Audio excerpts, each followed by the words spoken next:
الحمد لله رب العالمين والصلاة والسلام على أشرف الأنبياء وسيد المرسلين وعلى آله وصحبه ومن تبعهم بإحسان إلى يوم الدين. أما بعد فقد قال الله سبحانه وتعالى في القرآن العظيم والفرقان المجيد: ربنا اغفر لي ولوالدي وللمؤمنين يوم يقوم الحساب. وقال النبي صلى الله عليه وسلم: من استغفر للمؤمنين والمؤمنات كتب الله له بكل مؤمن ومؤمنة حسنة. صدق الله مولانا العظيم وصدق رسوله النبي الكريم. اللهم ألهمنا مراشد أمورنا وأعذنا من شرور أنفسنا ومن سيئات أعمالنا. رب اشرح لي صدري ويسر لي أمري واحلل عقدة من لساني يفقه قولي. سبحانك لا علم لنا إلا ما علمتنا إنك أنت العليم الحكيم. எல்லா புகழும் புகழ்ச்சியும் ஏக இறைவன் அல்லாஹ் ஒருவனுக்கே சொந்தம். ஸலாத்தும் சலாமும் நம் பெருமானார் ரசூலுல்லாஹி ஸல்லல்லாஹு அலைஹி வஸல்லம் அன்னவர்கள் மீதும், அன்னாரின் வழி நடந்த ஸஹாபாக்கள், தாபிஈங்கள், தபா தாபிஈங்கள், ஷுஹதாக்கள், உலமாக்கள், நல்லவர்கள், நாதாக்கள், இங்கு கூடியிருக்கும் நம் அனைவரின் மீதும் அனைத்து முஸ்லிம்களின் மீதும் நிறைவாக கிடைக்கட்டுமாக. பேரன்பிற்கும் மிகுந்த மரியாதைக்கும் உரிய பெரியவர்களே, அன்பிற்கும் மிகுந்த பாசத்துக்கும் உரித்தான அன்பு சகோதரர்களே, அஸ்ஸலாமு அலைக்கும் வரஹ்மத்துல்லாஹி வபரகாத்துஹு. ரப்புல் ஆலமீன் அல்லாஹு ஜல்ல ஷஅனுஹு வ தஆலாவின் மிக பெரும் அருளால் புனிதமான இவ்வேளையில் முபாரக்கான இந்த மஜ்லிஸில் நாம் ஒன்று கூடியிருக்கிறோம். ரப்புல் ஆலமீன் நமக்கு அளித்த இந்த நல்ல வாய்ப்பை நாம் நன்றியோடு நினைத்து பார்க்க வேண்டும். கணியத்துக்குரிய பெரியோர்களே, அல்லாஹு தஆலா மனிதர்களாகிய நமக்கு நம்முடைய வாழ்க்கையிலே பல்வேறு வகையான தேவைகளை வைத்திருக்கிறான்.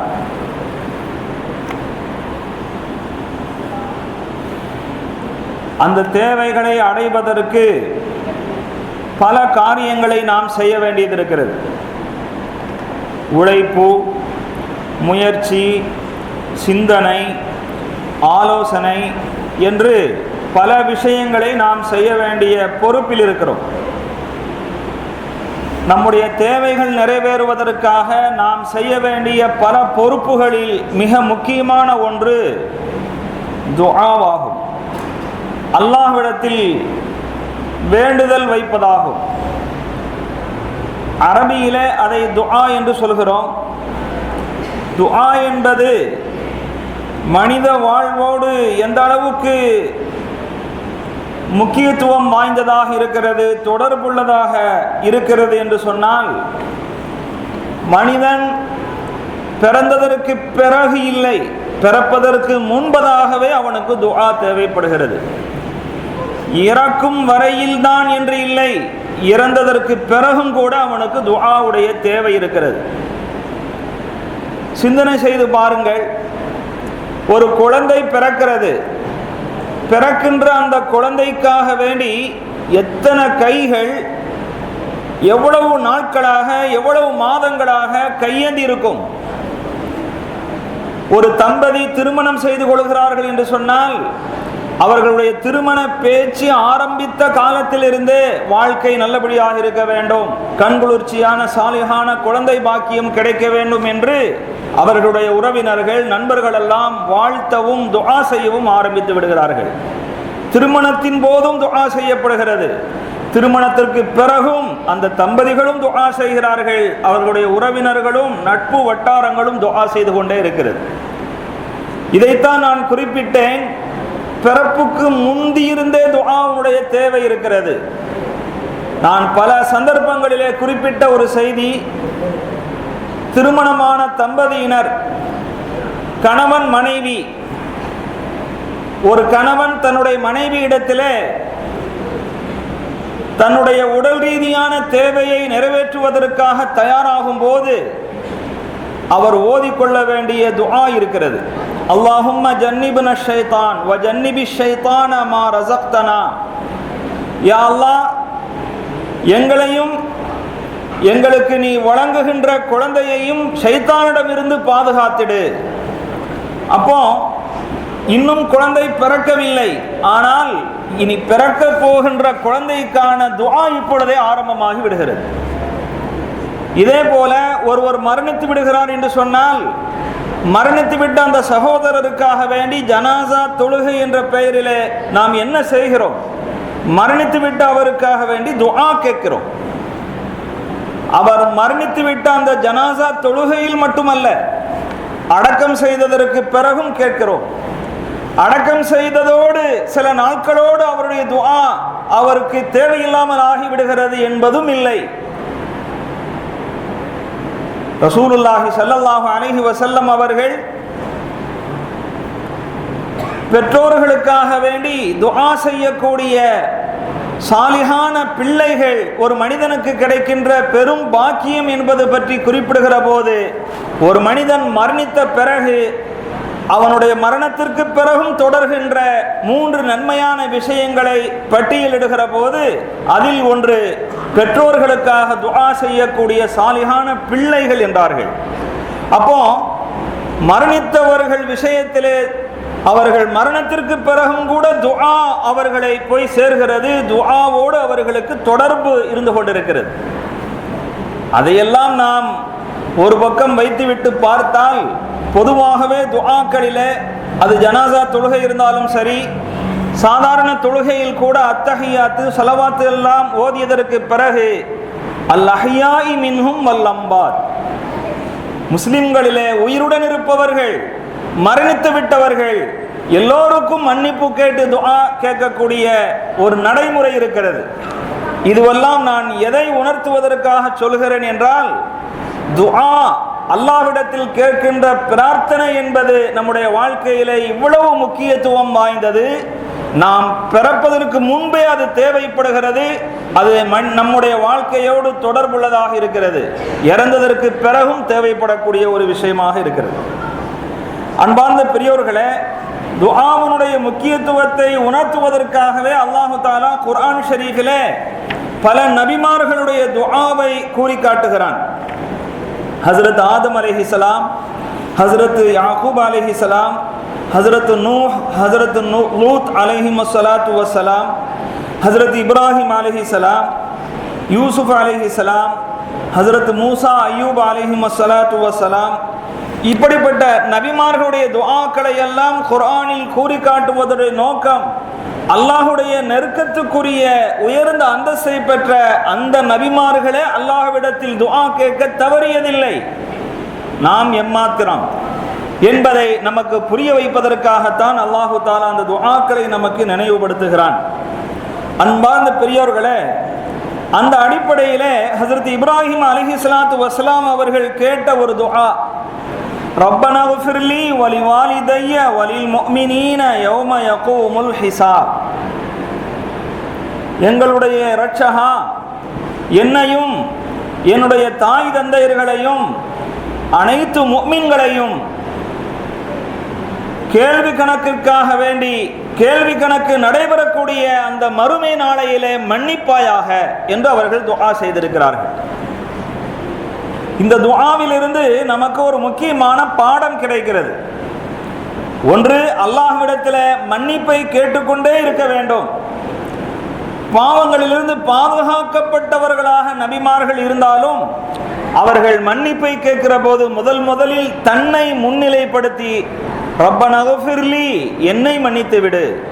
ஏனென்றால் தான் அல்லாஹ்விடத்திலே மன்னிப்பை பெறாத ஒரு சூழ்நிலையிலே அடுத்தடுத்த கோரிக்கைகள் அல்லாஹ்விடத்தில் ஏற்றுக்கொள்ளப்படுமா என்று தெரியாது என்பதை கற்றுத் தருவதற்காக அவர்கள் பணிவோடு தனக்கு மன்னிப்பை கேட்டுவிட்டு அதற்கடுத்து பெற்றோர்கள், அடுத்ததாக இறைவனை விசுவாசம் கொண்ட எல்லா முஃமின்களுக்காகவும் சேர்த்து துஆ கேட்கிறார்கள்.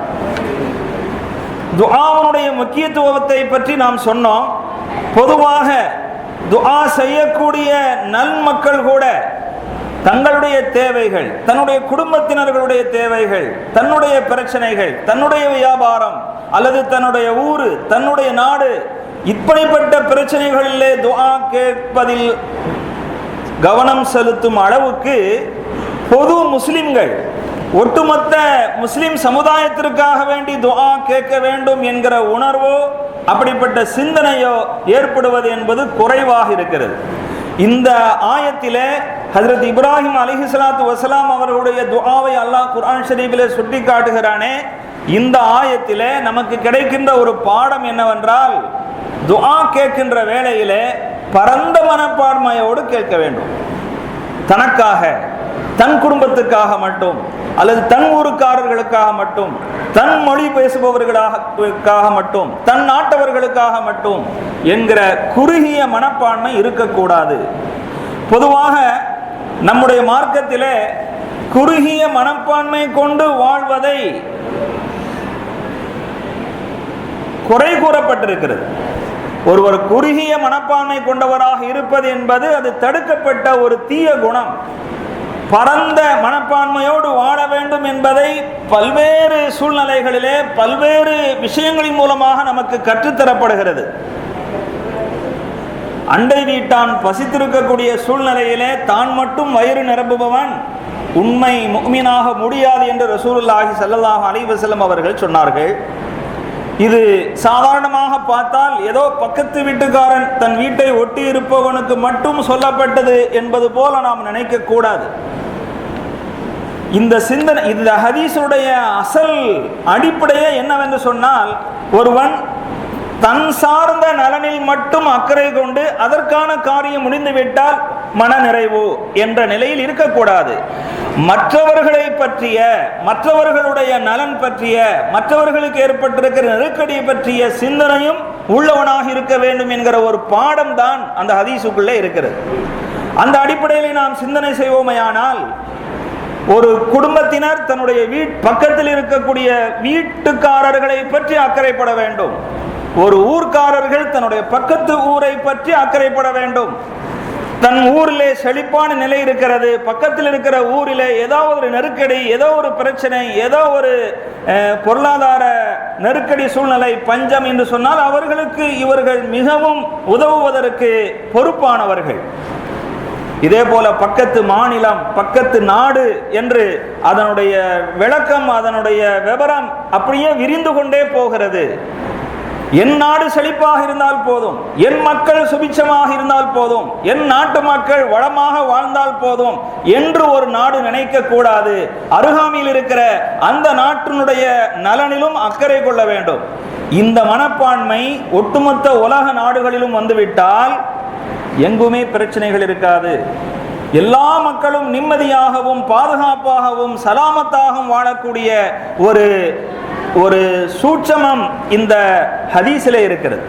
அன்பார்ந்த பெரியோர்களே, இதே போன்ற பரந்த மனப்பான்மை வேண்டும் என்பது நமக்கு பல ஹதீஸுகளின் வாயிலாக, பல விஷயங்களின் மூலமாக நமக்கு புரிய வைக்கப்பட்டிருக்கிறது. நாம் அதை எந்த அளவுக்கு புரிந்திருக்கிறோம் என்பதுதான் இங்கே கேள்வி.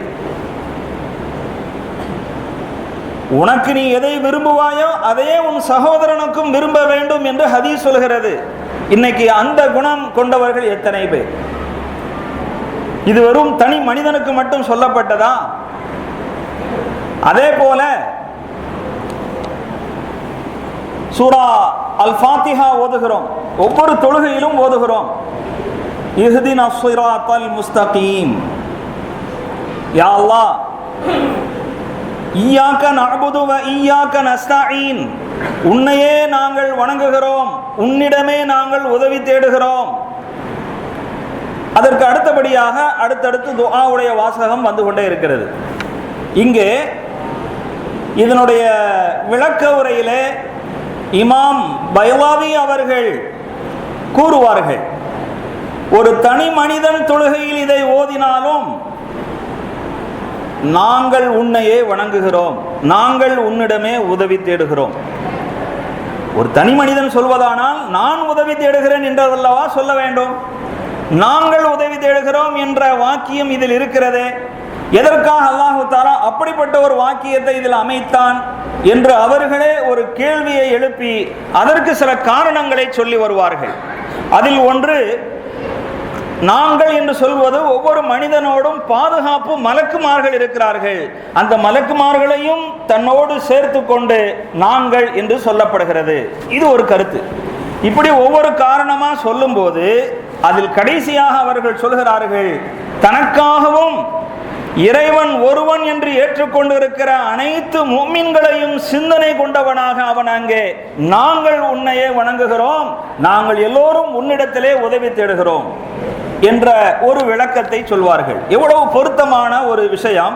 அப்படிப்பட்ட சிந்தனைகள் நமக்கு என்றாவது வந்ததுண்டா? அந்த வசனத்திலே நாங்கள் உன்னிடம் உதவி தேடுகிறோம் என்பது நமக்கு குறுகிய எண்ணம் இருக்கக்கூடாது, குறுகிய மனப்பான்மை வளரக்கூடாது என்பதனாலேயே நாங்கள் உன்னிடம் உதவி தேடுகிறோம் என்ற பன்மை சொல் பயன்படுத்தப்பட்டிருக்கிறது.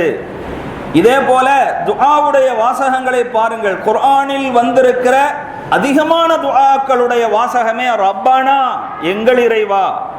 அதை ஒரு தனிநபர் கேட்டாலும் அப்படித்தான் கேட்க வேண்டும். குர்ஆனுடைய துஆவில் நம்ம சூழ்நிலைக்கு தோதுவாக அதனுடைய வாக்கியத்தை மாற்ற வேண்டிய அவசியம் இல்லை. அப்போ இப்படி பல்வேறு நிலைகளில் நான் ஏற்கனவே குறிப்பிட்டது போல தொழுகையிலே நாம் கடைசியாக சலாம் கொடுப்பதற்கு முன்பு ஒரு துஆ செய்கிறோம். அல்லாஹும்ம அக்ஃபிர்லி வலி வாலிதைய வலி உஸ்தாதி வலி ஜமீஇல் முஃமினீன வல் முஃமினாத் வல் முஸ்லிமீன வல் முஸ்லிமாத். அனைத்து முஃமின்களான ஆண்கள், அனைத்து முஃமின்களான பெண்கள், முஸ்லிமனான ஆண்கள் பெண்கள் எல்லோருக்குமான துஆ நம்முடைய ஒவ்வொரு தொழுகையிலும் கேட்கும்படி சட்டம் இருப்பதற்கான காரணம் என்ன? ஒவ்வொரு மனிதனுக்கும் பிற முஸ்லிம்களை பற்றிய பொதுவான நலன்கள் பற்றிய சிந்தனையும் அக்கறையும் வேண்டும் என்பதை அது நமக்கு உணர்த்தி காட்டுகிறது. அன்பார்ந்த பெரியவர்களே, நமக்கு மட்டும் கேட்டுக்கொள்வதனால அந்த துஆவுடைய தரம் குறைந்து விடுகிறதே தவிர பலருக்கும் கேட்பதனால் நமக்கு எந்த இழப்பும் இல்லை. அதோடு இன்னொரு சந்தோஷமான விஷயம், மற்றவர்களுக்காக வேண்டியும் நாம் துஆ கேட்கிற போது நம்முடைய துஆ அந்தஸ்துள்ளதாக மாறுகிறது. ஹஸரத் ரசூலுல்லாஹி ஸல்லல்லாஹு அலைஹி வஸல்லம் அவர்களுக்கு அருகிலே ஒரு சஹாபி தொழுகையில் அல்லாஹும் மக்ஃபிர்லி வ முஹம்மதா, யா அல்லாஹ் என்னையும் எனக்கும் முஹம்மதுக்கும் நீ அருள் புரிவாயாக. அல்லாஹும் மர்ஹம்னி வ முஹம்மதா வலா தர்ஹம் மஅனா அஹதா. ஒரு கிராமவாசி, ஒரு விவரமில்லாத மனிதர், அவர் ஒரு குறுகிய எண்ணத்தோடு என்ன துஆ கேட்கிறார்? யா அல்லாஹ் எனக்கும் முஹம்மதுக்கும் நீ அருள் புரிந்திடு, எங்களோடு சேர்த்து வேற யாருக்கும் அருள் புரிய வேண்டாம். ஹஸரத் ரசூலுல்லாஹி ஸல்லல்லாஹு அலைஹி வஸல்லம் அவர்கள் தொழுகை முடித்த பிறகு அவரை அழைத்து கண்டித்தார்கள். அல்லாஹ் விசாலமாக ஆக்கிய ஒன்றை நீ சுருக்கிவிட்டாய், குறுகியதாக ஆக்கிவிட்டாய். அதாவது அல்லாஹுடைய அருள் மிக விசாலமானது, நீ கேட்கும் போதும் மிக தாராளமான குணத்தோடு கேட்க வேண்டும், குறுகிய மனப்பான்மையோடு நீ அல்லாஹ்விடத்தில் கேட்டு விட்டாய் என்று சொன்னார்கள். அன்பார்ந்த பெரியோர்களே, இப்படி நமக்கு துஆவிலே தாராள குணமும் பரந்த மனப்பான்மையும் வேண்டும். சஹாபாக்கள் தங்களுடைய வாழ்க்கையிலே மற்றவர்களை பற்றியும் பிறர் நலனுடைய விஷயத்திலும் எவ்வளவு அக்கறை உள்ளவர்களாக இருந்தார்கள், பரந்த மனப்பான்மையோடு வாழ்ந்தார்கள் என்பதற்கு நிறைய வரலாற்று சான்றுகள் உண்டு. ஹஸரத் ரசூலுல்லாஹி ஸல்லல்லாஹு அலைஹி வஸல்லம் அவர்களுடைய தோழர்கள் எர்மூக் என்கிற ஒரு போரிலே கலந்து கொண்டார்கள். அதில் முஸ்லிம்களுக்குத்தான் வெற்றி கிடைத்தது என்றாலும் சில சஹாபாக்கள் காயப்பட்டு போர்க்களத்திலே கிடக்கிறார்கள். காயப்பட்டவர்களுக்கு சிகிச்சை அளிக்கக்கூடிய ஒரு இடத்துக்கு அவர்கள் எல்லாம் தூக்கி வரப்பட்டிருக்கிறார்கள். அதில் ஒரு தோழருக்கு கடுமையான தாகம், தண்ணீர் தேவைப்படுகிறது. தண்ணீர் தேவையுள்ளவருக்கு தண்ணீர் கொடுத்து உதவுவதற்காக உள்ள அந்த தோழர் அந்த பகுதியிலே வருகிறார், தண்ணீரை கேட்கிறார். ஒருவர் குடித்தால் அது அதோடு தீர்ந்து போய்விடும் என்கிற நிலை. இவர் குடிப்பதற்காக கையில் வாங்கி பார்க்கிற போதே அருகிலே காயப்பட்டிருக்கிற இன்னொருவர் தண்ணீர் தேவை உள்ளவராக இருப்பதை உணர்ந்த அவர்கள், எனக்கு வேண்டாம், முதலில் அவருக்கு கொடுங்கள், என்னை விட அதிக தேவை உள்ளவராக அவர் இருக்கலாம் என்று அவர்கள் சொல்கிறார்கள். இப்படியே 3 பேர்கள், 3 பேர்ல ஒவ்வொருவருமே மற்றவர்களை தேர்ந்தெடுத்தார்கள். ஆனால் அது அவ்வாறு மாறி மாறி பரிமாறப்படுவதிலேயே நேரம் கழிந்தது. அதற்குள்ளாக 3 பேருடைய ரூஹும் பிரிந்தது. இப்படி தன்னுடைய உயிரை விட, தன் உயிருக்கு ஆபத்து என்பதை விட இன்னொருவருடைய உயிர், இன்னொருவருடைய உடல், அதற்கு முக்கியத்துவம் தரக்கூடிய மனப்பான்மை அந்த சஹாபாக்களிடத்தில் இருந்தது. அப்படிப்பட்ட ஒரு நற்பண்பை வளர்த்தவர்கள் ஹஜ்ரத் பெருமானார் ஸல்லல்லாஹு அலைஹி வஸல்லம் அவர்கள். கண்ணியத்துக்குரிய பெரியோர்களே, மற்றவர்களுக்காக நாம் துஆ கேட்கிற போது நம்முடைய துஆவின் அந்தஸ்து கூடுகிறது என்று நாம் சொன்னோம். ஹஜ்ரத் ரசூலுல்லாஹி ஸல்லல்லாஹு அலைஹி வஸல்லம் அவர்கள் சொல்வார்கள், மறைவில் இருக்கிற தன்னுடைய சகோதரனுக்காக ஒருவர் துஆ செய்தால், மன் தஆ லி அகீஹி பிظاهிரில் غைப், முன்னால் இருந்து கொண்டு கூட சில நேரம் அவரை திருப்திப்படுத்துறதுக்காக துஆ செய்யறது உண்டு. ஆனால் அவர் இல்லாத பொழுதும் அவருடைய நலனிலே அக்கறை கொண்டு அவருக்காக பாக்கியங்களை கேட்டு, அவருக்கு பாதுகாப்பு கேட்டு, அவருக்கு தீங்குகளில் இருந்து விடிவு காலம் வேண்டும் என்று பிரார்த்திக்கக்கூடிய அந்த துஆ இருக்கிறதே, அதை பற்றி ரசூலுல்லாஹி ஸல்லல்லாஹு அலைஹி வஸல்லம் அவர்கள் சொல்கிறார்கள், மறைவில் இருந்து கொண்டு தன்னுடைய சகோதரனுக்காக ஒருவர் துஆ செய்தால் அதற்கென நியமிக்கப்பட்ட மலக்கு ஆமீன் என்று அந்த துஆவுக்கு ஆமீன் சொல்கிறார். அது மட்டுமல்ல, வலக பிமிஸ்லின், அது போன்ற பாக்கியம் உனக்கும் கிடைக்கட்டும் என்று மலக்கு துஆ செய்கிறார். நாம் இன்னொருவருடைய நலனுக்காக துஆ கேட்கிற போது நம்முடைய நலனுக்காக வேண்டி ஒரு மலக்கு துஆ செய்கிறார் என்றால், மலக்குமார்களுடைய அந்த துஆ பாக்கியம் பெறக்கூடிய வாய்ப்பு எனக்கு எதனால் கிடைக்கிறது? இன்னொரு சகோதரரின் மீது நான் அக்கறைப்படுகிற காரணத்தினால் கிடைக்கிறது. அப்படி என்றால் அதிலே நாம் எவ்வளவு பங்கெடுத்துக் கொள்ள வேண்டும், அதை எந்த அளவுக்கு பயன்படுத்தி கொள்ள வேண்டும், அத்தகைய துஆக்களுக்காக நாம் எவ்வளவு நேரம் தர வேண்டும். நாம் ஒரு 5 நிமிடம் துஆ செய்கிறோம் என்று சொன்னால் நம்முடைய வாழ்க்கையினுடைய தேவைகள் ஒவ்வொன்றும் தனித்தனியாக சொல்லி அல்லாஹ்விடத்தில் துஆ கேட்கிறோமே. பிற முஸ்லிம்களுக்காக, உலகத்தில் வாழ்கின்ற பொதுவான முஸ்லிம்களுடைய நலனுக்காக வேண்டி நாம் செலவிடக்கூடிய நேரம் எவ்வளவு? அன்பார்ந்த பெரியவர்களே, ஹஜ்ரத் ரசூலுல்லாஹி ஸல்லல்லாஹு அலைஹி வஸல்லம் அவர்கள் சொன்னார்கள், மனிஸ்தஃபர லில் முஃமினீன வல் முஃமினாத், முஃமினான ஆண்கள், முஃமினான பெண்கள் அனைவருக்குமாக யாராவது இஸ்திக்ஃபார் செய்தால், பாவ மன்னிப்பு கேட்டு துஆ செய்தால், கதபல்லாஹு லஹு பிகுல்லி முஃமினின் வ முஃமினத்தின் ஹஸனா, உலகில் வாழ்ந்து கொண்டிருக்கின்ற எல்லா முஃமின்களுடைய ஆண் பெண் அனைவர்களுடைய எண்ணிக்கை அளவுக்கு அல்லாஹ் நன்மையை எழுதுகிறான். இது வெறும் பாவ மன்னிப்புக்காக வேண்டி கேட்கப்படும் துஆவுக்கு மட்டும் என்பதில்லை. மனித வாழ்க்கையிலே மிக முக்கியமான பிரச்சனை பாவ மன்னிப்பு.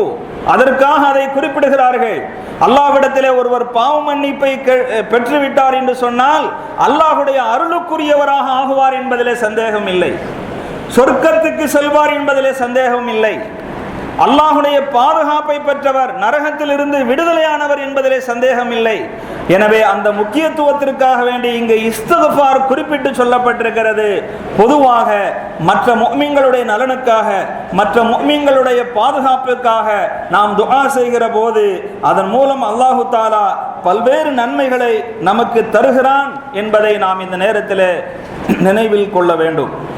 ஹஜ்ரத் உமர் ரலியல்லாஹு அன்ஹு அவர்கள் ரசூலுல்லாஹி ஸல்லல்லாஹு அலைஹி வஸல்லம் அவர்களுடைய மனைவி ஆயிஷா ரலியல்லாஹு அன்ஹா அவர்களிடத்தில் ஒரு அனுமதி கேட்டு ஆள் அனுப்புகிறார்கள். எந்த சூழ்நிலையில் தெரியுமா? எதிரியினால் தாக்கப்பட்டு, ஈட்டியினால் தாக்கப்பட்டு மரணத்துக்கு நெருக்கமாக இருக்கின்ற சூழ்நிலையிலே ஹஜ்ரத் உமர் ரலியல்லாஹு அன்ஹு அவர்கள் காயமாயி மரணிக்கக்கூடிய அந்த தருவாயிலே ஆயிஷா ரலியல்லாஹு அன்ஹா அவர்களிடத்திலே ஒரு ஆளை அனுப்பி அனுமதி கேட்கிறார்கள். என்ன அனுமதி? என்னுடைய 2 தோழர்களுக்கு அருகிலே நான் அடக்கம் செய்யப்பட வேண்டும். ஏன்னா நபிமார்கள் எங்கே இருந்து மரணம் அடைகிறார்களோ, வஃபாத்தை பெறுகிறார்களோ அங்கேயே அடக்கம் செய்யப்படுவார்கள் என்பது சட்டம். ஹஜ்ரத் ஆயிஷா ரலியல்லாஹு அன்ஹா அவர்களோடு ரசூலுல்லாஹி ஸல்லல்லாஹு அலைஹி வஸல்லம் அவர்கள் குடும்பம் நடத்திய அந்த வீட்டில் இருக்கிற போது ரசூலுல்லாஹி ஸல்லல்லாஹு அலைஹி வஸல்லம் அவர்கள் இந்த உலகை விட்டு பிரிந்தார்கள். எனவே அந்த வீட்டிலேயே அவர்கள் அடக்கம் செய்யப்பட்டார்கள். அதற்கடுத்து ஹஜ்ரத் அபூபக்கர் ரலியல்லாஹு அன்ஹு அவர்களும் அங்கேதான் அடக்கம் செய்யப்பட்டார்கள். இந்த சூழ்நிலையிலே உமர் ரலியல்லாஹு அன்ஹு அவர்கள், என்னுடைய 2 நண்பர்களுக்கு அருகிலே நானும் அடக்கப்பட வேண்டும் என்று விரும்புகிறேன், அனுமதி தாருங்களேன். என இது அவங்களுடைய வீடாச்சு, பொது இடம் இல்லை. எனவே அவர்களிடத்தில் அனுமதி கேட்டதற்கு ஹஜ்ரத் ஆயிஷா ரலியல்லாஹு அன்ஹா அங்கே ஒரு ரகசியத்தை அப்பொழுதுதான் வெளியிடுகிறார்கள். என்ன அது? இது நாள் வரையிலும் அந்த இடத்திலே நான் ஒருத்தியாக அடக்கப்பட வேண்டும் என்று விரும்பிக் கொண்டிருந்தேன். ஆனால் நீங்கள் அனுமதி கேட்கிறீர்கள், பரவாயில்லை, அமீருல் முஃமினீன் அவர்களுக்காக வேண்டி என்னுடைய ஆசையை கூட நான் விட்டுக் கொடுக்கிறேன், அவர்கள் அங்கே அடக்கம் செய்யப்படட்டும் என்று அனுமதித்தார்கள். இன்னொருவருடைய நலனிலே, இன்னொருவருடைய விருப்பத்தை நிறைவு செய்வதிலே எந்த அளவுக்கு தாராள குணத்தோடு நடந்து கொண்டார்கள் என்பதற்கு இது ஒரு எடுத்துக்காட்டு. இது போன்று துஆ கேட்கும் விஷயத்திலும் நாம் மற்றவர்களை பற்றி, பிறரை பற்றிய நலனும் அக்கறையும் கொண்டவர்களாக இருக்க வேண்டும். பொதுவாகவே உலகத்தினுடைய ஏதாவது ஒரு மூலை முடுக்கிலே முஸ்லிம்கள் கடுமையாக பாதிக்கப்படுவதும் கடும் தொல்லைக்குள்ளாகுவதும் மிக கோரமாகவும் கொடூரமாகவும் கொல்லப்படுவதும் நடந்த வண்ணமே இருக்கிறது. ஒரு நேரத்தில் ஒரு பகுதியில் என்றால் இன்னொரு நேரத்தில் இன்னொரு பகுதியில் இப்படி ஏதாவது ஒரு ஆபத்தும் அபாயமும் இருந்து வருகிறது. சமீபத்திலே அந்த வகையிலே பர்மாவில் முஸ்லிம் சமுதாயத்தவர்கள் பெரிதாக பாதிக்கப்பட்டிருக்கிறார்கள். அவர்கள் தங்களுடைய இருப்பிடங்களை இழந்து நிம்மதியற்றவர்களாக, எங்கும் சென்று அடைக்கலம் பெற முடியாத ஒரு சூழ்நிலையிலே தத்தளித்தவர்களாக அவர்களுடைய வாழ்க்கை மிகப்பெரிய சங்கடத்துக்கும் கேள்விக்குறிக்கும் ஆளாக இருக்கிறது. இப்படிப்பட்ட சூழ்நிலைகளிலே நாம் அவர்களுக்கு எந்த வகையிலெல்லாம் உதவ முடியுமோ அந்த வகையிலெல்லாம் உதவ வேண்டும். என் அருகிலிருந்து என்னுடைய ஒரு சகோதரனன் சிரமப்பட்டு கொண்டிருக்கிறான், அவனை கை கொடுத்து தூக்கிவிட முடியும் என்றால் நாம் கை கொடுத்து தூக்கிவிடலாம், அல்லது பொருளாதார உதவி செய்ய முடியும் என்றால் அவ்வாறு செய்யலாம். இப்படி எதுவுமே செய்வதற்கான சூழல் இல்லை என்கிற போது கடைசியாக நாம் செய்யக்கூடிய ஒரு உதவி என்பது அல்லாஹ்விடத்தில் அவர்களுக்காக வேண்டி துஆ கேட்கலாம். அதனால் நமக்கு என்ன குறைவு வந்துவிடப் போகிறது? கண்ணியத்துக்குரிய பெரியோர்களே, நாம் அவர்களுக்கு துஆ கேட்பது என்பது நம்முடைய ஈமான் சார்ந்த ஒரு சகோதரத்துவத்தை வெளிப்படுத்தக்கூடிய ஒரு அடையாளமாக இருக்கிறது என்பது மட்டுமல்ல, அவ்வாறு துஆ கேட்காமல் இருப்பது என்பது அது ஒரு தீய குணம் என்பதை நினைவுபடுத்தி, பொதுவாகவே குறிப்பிட்ட ஒரு நிகழ்ச்சியின் போது அவர்களுக்காக வேண்டி துஆ செய்யக்கூடிய நாம் எப்பொழுதுமே பொது முஸ்லிம்களுடைய நலனுக்காக, பாதுகாப்புக்காக, நிம்மதியான வாழ்க்கைக்காக வேண்டி துஆ கேட்க தவறக்கூடாது. அதில் கொஞ்சமும் நாம் குறை வைக்க கூடாது. அது அவர்களுக்கு பலன் தருகிறது என்பதோடு நமக்கும் சேர்த்துதான் பலன் தரக்கூடிய விஷயம். அல்லாஹ் சுப்ஹானஹு வ தஆலா உலகில் வாழ்கின்ற எல்லா முஸ்லிம்களுடைய வாழ்க்கையையும் நிம்மதியானதாக, சலாமத்து நிறைந்ததாக, பாதுகாப்பானதாக, அவர்களுடைய சொந்த நாட்டிலே கண்ணியத்தோடு கூடிய ஒரு வாழ்க்கை அல்லாஹ் அவர்கள் அனைவர்களுக்கும் தந்தருள வேண்டும். அவர்கள் விஷயத்திலே நாம் கேட்கின்ற இந்த துஆவை அல்லாஹு தஆலா பெரும் கருணை கொண்டு அங்கீகரித்துக் கொள்ள வேண்டும். அல்லாஹ் சுப்ஹானஹு வ தஆலா இது போன்ற சிந்தனையை எப்பொழுதுமே நம்முடைய மனதில் நின்று நிலையாக்குவானாக. வாஹிரு தாவானா அல்ஹம்துலில்லாஹி ரப்பில் ஆலமீன். அஸ்ஸலாமு அலைக்கும் வரஹ்மத்துல்லாஹி வபரகாத்துஹு.